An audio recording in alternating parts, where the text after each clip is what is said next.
नमस्कार, बहुत स्वागत है आपका सुप्रभात राजस्थान में। मैं हूं आपके साथ श्रुति श्रीवास्तव। गुड मॉर्निंग, नमस्कार, सुप्रभात। मैं हूं आपके साथ अनुराग सक्सेना। अगले आधे घंटे तमाम वो खबरें आपको दिखाएंगे जो बढ़ेंगी आज की सुर्खियां और रहेगी हमारी नजर। और ऐसी एक बड़ी खबर के साथ शुरुआत कर रहे हैं। दरअसल पंडित दीनदयाल उपाध्याय की आज 57वीं पुण्यतिथि है। सीएम भजनलाल शर्मा आज धारक्या जाएंगे और 12 बजे जयपुर से धारक्या के लिए रवाना होंगे। आपको बता दें कि आज खास मौका है बीजेपी के लिए। दीनदयाल उपाध्याय जो कि एक बड़े जनसंघ के नेता रहे हैं और यूं कहें कि जनसंघ की स्थापना करने में उनकी एक बड़ी भूमिका रही है। कई ऐसे मुद्दे उठाए जिसको लेकर वो सिद्धांत पर भी आज बीजेपी चलती हुई नजर आती है। उन मुद्दों को आज भी उठाते हुए नजर आती है। हार्डकोर एजेंडे में उनके ही मुद्दे छाए रहते हैं और ऐसे में 57वीं पुण्यतिथि पर उनके आज विशेष कार्यक्रम का आयोजन, जिसमें शिरकत करेंगे मुख्यमंत्री। 12 बजे बताया जा रहा है कि जयपुर से धारक्या के लिए रवाना होंगे। तो आज क्या कुछ कार्यक्रम मुख्यमंत्री का रहने वाला है, सबसे पहले आप ये जान लीजिए।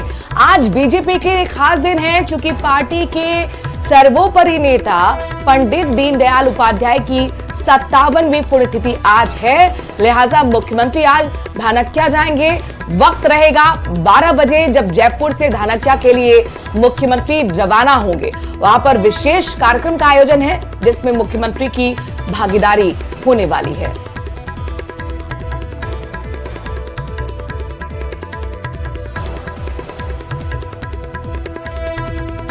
तो आपको ये बता रहे कि 25 सितंबर 1916 में पंडित दीनदयाल का मथुरा में, उत्तर प्रदेश की मथुरा में जन्म हुआ था और उसके बाद से उन्होंने कई बड़े काम किए।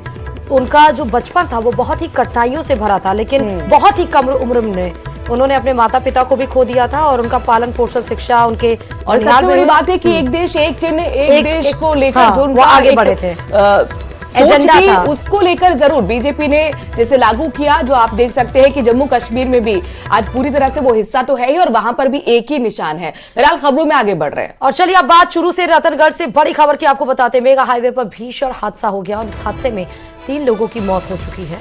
गांव देवीपुरा के पास कार और ट्रक की जबरदस्त भिड़ंत हो गई। कार सवार रतनगढ़ पालिका के लेखाधिकारी सहित 3 की मौत हुई है। मांगलिक कार्य में शामिल होकर जा रहे थे, वापस के इस दौरान हादसे का शिकार हो गए। सरदार शहर लेखाधिकारी अरुण सोनी, पंकज और डिंपल सोनी की मौत हो गई है। 3 लोगों की मौत की जानकारी खुशियां मातम में अचानक बदल गई। मेगा हाईवे पर यह भीषण हादसा हुआ है जिसमें 3 लोगों की मौत हुई है। कार और ट्रक की जबरदस्त भिड़ंत हुई है। देवीपुरा ये गांव जहां पर ये दर्दनाक हादसा हुआ। बताया जा रहा है कि कार सवार रतनगढ़ पालिका के लेखाधिकारी इसमें मौजूद थे, इनकी मौत हुई है। मांगलिक कार्य में शामिल होकर आ रहे थे कि इस दौरान यह हादसा हो गया। हमारे नगर पालिका के डबल ईओ लेखा अधिकारी अरुण जी सोनी, जो कि यहाँ एक फंक्शन में रुके हुए थे, शादी सगाई समारोह में, वो यहाँ से सरदार के लिए रवाना हुए थे। तो संकट मोचन बालाजी से थोड़ा सा आगे निकलते ही एक ट्रोला अनबैलेंस होकर इनकी गाड़ी से टकरा गया और इतनी भयंकर भयावह एक्सीडेंट हुआ कि ईओ साहब गाड़ी के अंदर फंस गए। गाड़ी को काट के हमने ईओ साहब को बाहर निकाला। 2 व्यक्ति और थे जिनको तुरंत एम्बुलेंस द्वारा पहले भेजा गया, उनकी भी मौत हो गई। और चलिए अब बात श्री गंगानगर से भी बड़ी खबर की करते हैं, जहां किसानों का महापड़ाव जारी है। घड़साना एसडीएम कार्यालय पर किसानों का महापड़ाव हो रहा है। सिंचाई पानी के लिए किसान महापड़ाव पर बैठे हुए। आईजीएनपी के मुख्य अभियंता आज पहुंचेंगे किसान से वार्ता करने के लिए घड़साना। सोमवार को सिंचाई विभाग के साथ वार्ता हुई लेकिन बेनतीजा रही। आईजीएनपी फर्स्ट फेज में किसान सिंचाई की पानी की मांग कर रहे हैं। किसानों ने सिंचाई पानी नहीं मिलने तक महापड़ाव जारी रखने की घोषणा की है। तो बड़ी खबर आपको बता रहे हैं, किसानों से जुड़ी हुई महापड़ाव किसानों का श्री गंगानगर घड़साना में लगातार जारी है। एसडीएम कार्यालय पर किसानों का महापड़ाव चल रहा है। सिंचाई पाने के लिए दरअसल किसान महापड़ाव पर बैठे हुए हैं। उनका कहना है कि इंदिरा गांधी नहर परियोजना के तहत सिंचाई का पानी उन्हें नहीं मिल रहा, सिर्फ वो पेयजल तक सीमित है। ऐसे में उनकी फसलों को नुकसान हो रहा है।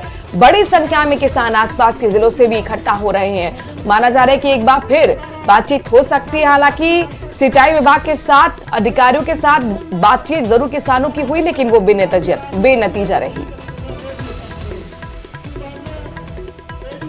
तो आईजीएनपी फर्स्ट फेज में किसान सिंचाई की पानी की मांग कर रहे हैं। किसानों ने सिंचाई पानी नहीं मिलने तक महापड़ाव जारी रखने की घोषणा कर रखी है। निश्चित तौर पर जो हमारी वार्ता हुई वो वार्ता आधी सफल रही। सुबह 12 बजे चीफ इंजीनियर रस्तोगी हमारे बीच में आ रहा है। अगर वो पानी देता है तो ठीक है, अगर नहीं देता है तो ये आंदोलन जो किसान कर रहे हैं ये आंदोलन चलेगा और सरकार को झुक करके और पानी देना पड़ेगा। अपनी ही सरकार पर लंबे समय से मोर्चा खोल रखे किरोड़ी लाल मीणा को लेकर बीजेपी प्रदेश अध्यक्ष ने बड़ा और कड़ा एक्शन लिया है। बीजेपी प्रदेश अध्यक्ष मदन राठौर ने किरोड़ी लाल मीणा को कारण बताओ नोटिस जारी कर दिया और वक्त 3 दिन का दिया है जवाब लेने के लिए। देखिए पूरी रिपोर्ट। भ्रष्टाचार पे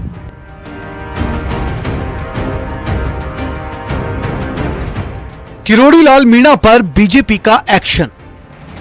पार्टी ने जारी किया कारण बताओ नोटिस। फोन टैपिंग के आरोपों को माना अनुशासनहीनता। मंत्री किरोड़ी लाल मीणा को लेकर राजस्थान की सियासत गर्म है। मंत्री पद से इस्तीफे पर बार बार बयान के बाद किरोड़ी के फोन टैपिंग वाले गंभीर आरोपों पर बीजेपी एक्शन में आ गई है। बीजेपी प्रदेश अध्यक्ष मदन राठौर ने नोटिस जारी कर किरोड़ी से 3 दिनों में जवाब मांगा है। मंत्री किरोड़ी लाल मीणा को भेजे गए नोटिस में पार्टी ने कहा कि आप बीजेपी के सदस्य हैं और पार्टी के टिकट पर सवाई माधोपुर क्षेत्र से विधायक निर्वाचित हुए हैं। आप राजस्थान सरकार के मंत्री भी हैं।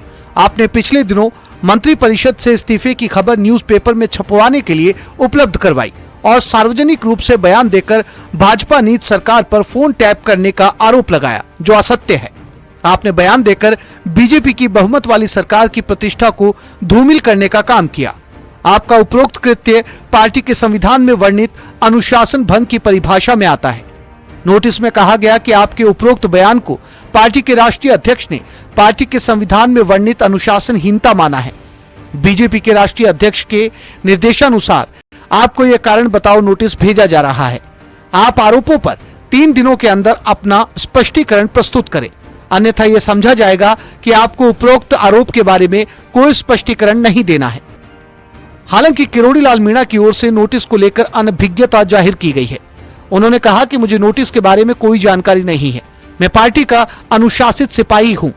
नोटिस मिलते ही पार्टी नेतृत्व को जवाब दिया जाएगा। वहीं किरोड़ी के मुद्दे पर कांग्रेस ने बीजेपी को घेरा है। पूर्व मंत्री प्रताप सिंह खाचरियावास ने सरकार पर निशाना साधते हुए कहा कि बीजेपी ने साबित कर दिया कि वो सवाल उठाने वाले किसी नेता को बर्दाश्त नहीं करती, जबकि डॉक्टर किरोड़ी लाल मीणा ने तो भ्रष्टाचार पर सवाल उठाए थे। ये जो इन्होंने कहा कि मेरे फोन टेप होते हैं इसलिए आपने ये गलत आवाज उठाई है, तो आप जवाब दे दो उसमें। आप इतनी सी बात पर अब डॉक्टर किरोड़ी लाल मीणा को निपटाने की तैयारी आपने कर ली।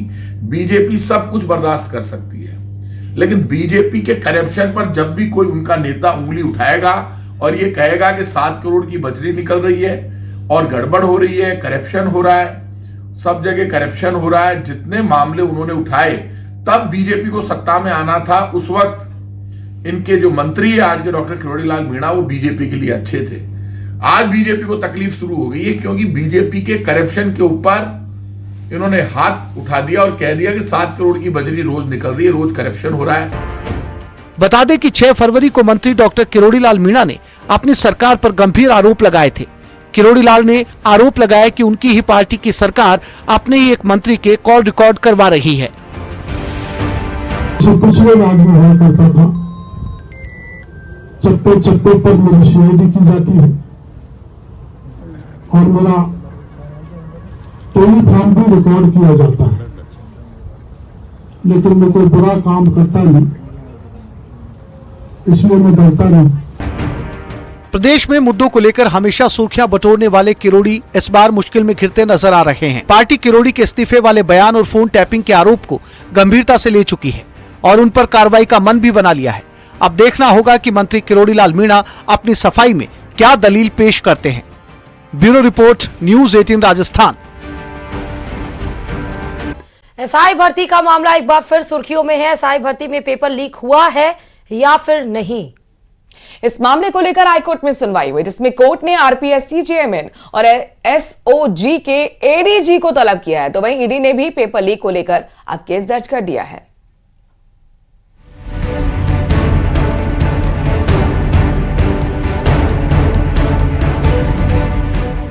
एसआई भर्ती पर लटकी तलवार, हाईकोर्ट ने की तल्ख टिप्पणी, आरपीएससी चेयरमैन एसओजी एडीजी तलब।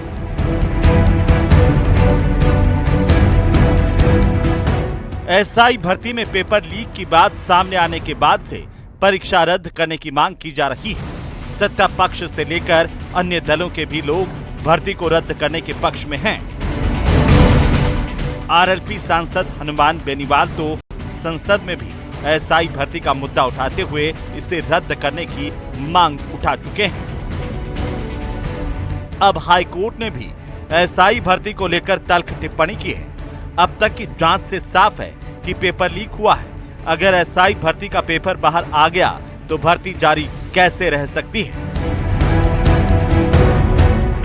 वहीं कोर्ट के रुख पर सरकार की तरफ से पैरवी कर रहे एएजी ने कहा कि हम निर्णय से पहले पूरी जांच करना चाहते हैं। अतिरिक्त महाधिवक्ता विज्ञान शाह ने कोर्ट को बताया कि पेपर केवल 5 मिनट पहले आउट हुआ था। एसआई भर्ती को रद्द करना जल्दबाजी होगी। सरकार ने कोर्ट में एप्लीकेशन भी लगाई। सरकार पकड़े गए ट्रेनी एसआई को बर्खास्त करना चाहती है। कोर्ट ने नाम लिखकर एप्लीकेशन दायर करने के लिए कहा।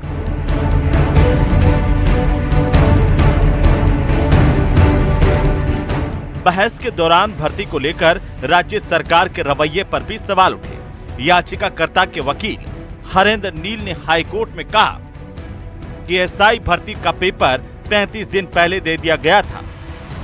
कटारा ने रामूराम रायका को पहले ही पेपर दे दिया था। ऐसे में पूरी परीक्षा की पवित्रता और शुचिता भंग हो गई। कटारा ने 600 प्रश्न और जवाब हाथ से लिखकर दिए थे। कोर्ट ने आरपीएससी चेयरमैन को वीसी के द्वारा पेश होने के लिए कहा है। इसके साथ साथ जो एसओजी की रिपोर्ट थी जिसमें भर्ती रद्द करने के लिए कहा गया था, उसके जो ऑथर है वीके सिंह साहब, उन्हें भी फिजिकली प्रेजेंट होने के लिए कहा है कोर्ट में। कोर्ट उनसे पूछ सकता है कि आप को किसने कहा कि ये ऐसी रिकमेंडेशन कैंसिल या ना कैंसिल की करें, क्या आपको सरकार के द्वारा कहा गया? तो वैसे कोर्ट सवाल वीके सिंह साहब से पूछ सकता है। अब तक जिनको गिरफ्तार किया गया है उनको एक दिन भी आगे क्यों सरकार नौकरी में रखे, इस बाबत सरकार की तरफ से प्रार्थना पत्र पेश किया था। कोर्ट ने उस पर कहा है कि जो इनके लोगों के नाम है उनके पर्टिकुलर्स के साथ एप्लीकेशन पेश करें और मामले को वापस सुनवाई के लिए कल निरंतर रखा है 2 बजे। किस केस पर पेश? कोर्ट ने आरपीएससी के चेयरमैन को वीसी के थ्रू पेश होने के लिए निर्देश दिए हैं और mister V K Singh who was heading the SOG, Additional Director General of Police, he has also been directed to remain present in the court because he has authored the report of the SOG which has recommended that the selection should be scrapped. SI भर्ती परीक्षा रद्द होगी या नहीं, अभी इस पर suspense बरकरार है। एसआई भर्ती परीक्षा की जांच कर रही एसओजी की टीम पेपर लीक मामले में अब तक करीब 90 लोगों को गिरफ्तार कर चुकी है। इनमें से 50 के करीब ट्रेनी एसआई शामिल है। अब देखना होगा कि अगली सुनवाई में एसआई भर्ती पर क्या फैसला होता है। Bureau report, news 18 Rajasthan.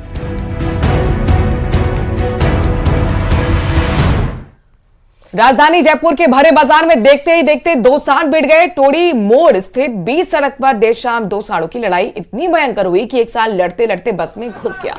तस्वीरें आपके सामने, ये देखिए तस्वीर, जब लड़ते लड़ते सांड बस में ही घुस गए। अचानक बस में सांड के घुसने से बस ड्राइवर और कंडक्टर की सांसें फूल गई और देखिए फौरन गेट खोलकर बस कंडक्टर और बस ड्राइवर नीचे उतरे और ड्राइवर और साथी कंडक्टर ने बस के कूदकर अपनी जान भी बचाई। हालांकि गनीमत ये रही कि बस में उस वक्त कोई भी सवारी मौजूद नहीं थी। घटना का वीडियो भी अब तेजी से सोशल मीडिया पर वायरल हो रहा है। ये तस्वीर आपके सामने है जब 2 सांड लड़ते लड़ते देखिए बस में ही जाकर घुस गए और उसके बाद जान बचाकर बस कंडक्टर और ड्राइवर नीचे उतरते हैं। और ये तस्वीरें आपकी देखिए कि ये पूरा जो धड़ है सर का वो बस के अंदर जाकर सांड का फंस जाता है। शीशे भी टूटे हुए नजर आ रहे हैं उसमें।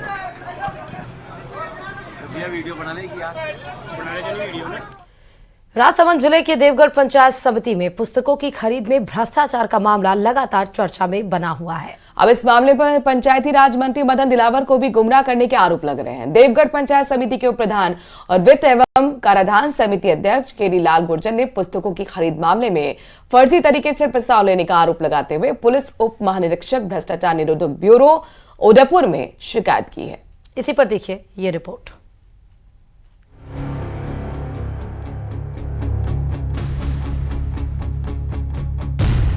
देवगढ़ पंचायत समिति में पुस्तक खरीद का मामला।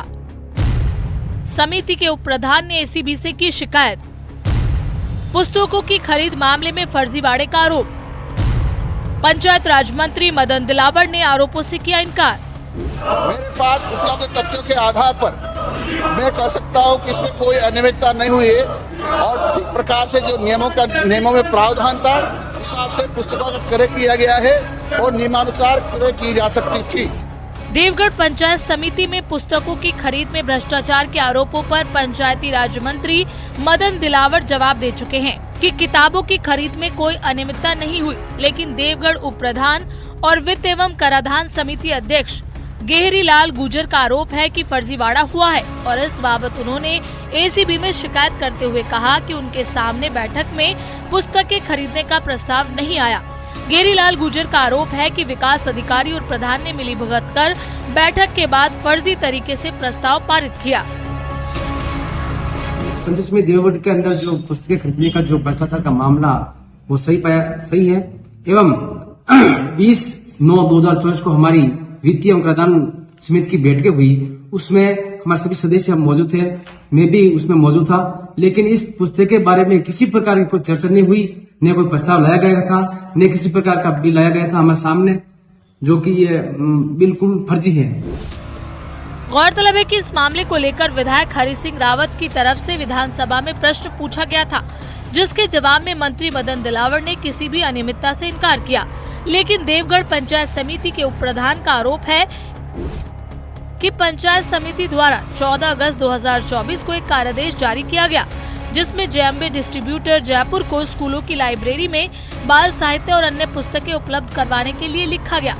पंचायत समिति देवगढ़ के रिकॉर्ड के मुताबिक इसके लिए वित्त एवं कराधान स्थायी समिति की बैठक में 20 सितंबर 2024 के प्रस्ताव संख्या 101 में प्रस्ताव लेकर पुस्तकें खरीदने के लिए सर्वसम्मति से लिया जाना बताया गया। गेहरी लाल गुर्जर का आरोप है कि वो खुद वित्त एवं कराधान स्थायी समिति के अध्यक्ष हैं। उनका कहना है कि इस तरह का प्रस्ताव समिति की बैठक के दौरान नहीं लिया गया और न ही इन पुस्तकों के बिल का अनुमोदन किया गया। इससे साफ है कि ये प्रस्ताव बैठक खत्म होने के बाद बिना समिति के सदस्यों की जानकारी के लिया गया, जो कि गैर कानूनी और नियमों के खिलाफ है। और अभी जो विधानसभा में अधिकारी ने जो उत्तर दिया है वो बिल्कुल गलत है। मैंने इस कार्रवाई हेतु सही तरीके से कार्रवाई करने हेतु में सीएम साहब एवं मंत्री जी को पत्र लिखा है, उसकी कार्रवाई की जाए। हालांकि पंचायत राज मंत्री मदन दिलावर ने अपने जवाब में उपलब्ध तथ्यों के आधार पर किसी भी तरह के भ्रष्टाचार से इनकार किया है। ऐसे में बड़ा सवाल है कि जब दस्तावेजों के आधार पर घोटाले के आरोप लग रहे हैं, तो फिर मंत्री जी को गुमराह कौन कर रहा है। उधर उप प्रधान गुर्जर ने इस प्रकरण में उच्च स्तर की जांच कमेटी बनाकर जांच करवाने और कानूनी और विभागीय कार्रवाई कराने की मांग की है। उप प्रधान ने इस मामले में मुख्यमंत्री, पंचायत राज्य मंत्री को भी पत्र लिखकर जांच की मांग की है। राजसमंद से न्यूज 18 राजस्थान के लिए अलकेश सनाडे की रिपोर्ट। नए साल 2025 की शुरुआत से ही सोने के दाम आसमान पर पहुंच चुके हैं। सोना भाव के मामले में इस साल करीब 10 नए रिकॉर्ड बना चुका है और ये लगातार अभी तक जारी भी है। एक्सपर्ट्स के मुताबिक सोने के दाम आगे भी बढ़ने के आसार हैं। सोने की कीमतों और अन्य पहलुओं पर गोल्ड प्राइस एक्सपर्ट और इन्वेस्टमेंट गुरु सुनील दत्त गोयल ने जानकारी दी है। सोना सिर्फ महिलाओं की ही पसंद नहीं है, ये इन्वेस्टर्स की भी बड़ी पसंद है और ये आज से नहीं सदियों से एक इन्वेस्टमेंट का मोड रहता आया है। इसका कारण अभी पिछले दिनों पिछले 2 हफ्ते से लगातार सोना जो है वो लगातार ऑल टाइम हाई अपना तोड़ता जा रहा है, रिकॉर्ड तोड़ता जा रहा है।